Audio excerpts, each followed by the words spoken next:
বিয়ে করেছেন জনপ্রিয় অভিনেত্রী মেহজাবিন চৌধুরী। সবার প্রিয় মেহু বিয়ে করেছেন আদনান আল রাজীবকে। কে এই আদনান আল রাজীব? কিভাবেই বা হলো মেহজাবিনের সঙ্গে তার বিয়ে?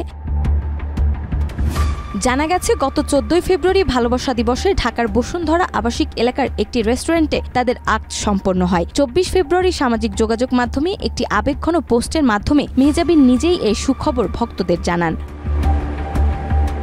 মেহজাবিনের পোস্টের পরে খোঁজ শুরু হয় আদনান আল রাজীব সম্পর্কে। কে তিনি, কি করেন, লেখাপড়া সহ হাজার প্রশ্ন। আদনান আল রাজীব একজন বাংলাদেশি পরিচালক, প্রযোজক ও চিত্রনাট্যকার। তিনি বেশিরভাগ টেলিভিশন বিজ্ঞাপন পরিচালনার জন্য পরিচিত। কিছু আলোচিত নাটকও রয়েছে তার। 1987 সালের 11 মে জন্মগ্রহণকারী রাজীব পড়াশোনা শেষ করেছেন ভারতের পশ্চিমবঙ্গ থেকে। এরপর মোস্তফা সরোয়ার ফারুকীর ছবিয়াল প্রযোজনা সংস্থার সহকারী পরিচালক হিসেবে তার যাত্রা শুরু। পরবর্তী সময়ে রাজীব নিজেই রান আউট নামে একটি প্রযোজনা সংস্থা পরিচালনা শুরু করেন।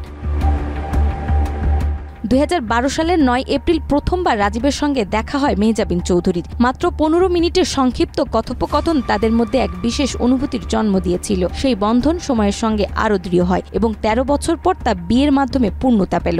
দীর্ঘদিন ধরে মেহজাবিন ও রাজীবের প্রেমের গুঞ্জন শোবিজ অঙ্গনে শোনা যাচ্ছিল, তবে এ নিয়ে কখনোই প্রকাশ্যে মন্তব্য করেননি তারা। অবশেষে সব জল্পনার অবসান ঘটিয়ে তাদের সম্পর্ক নতুন রূপ পেল।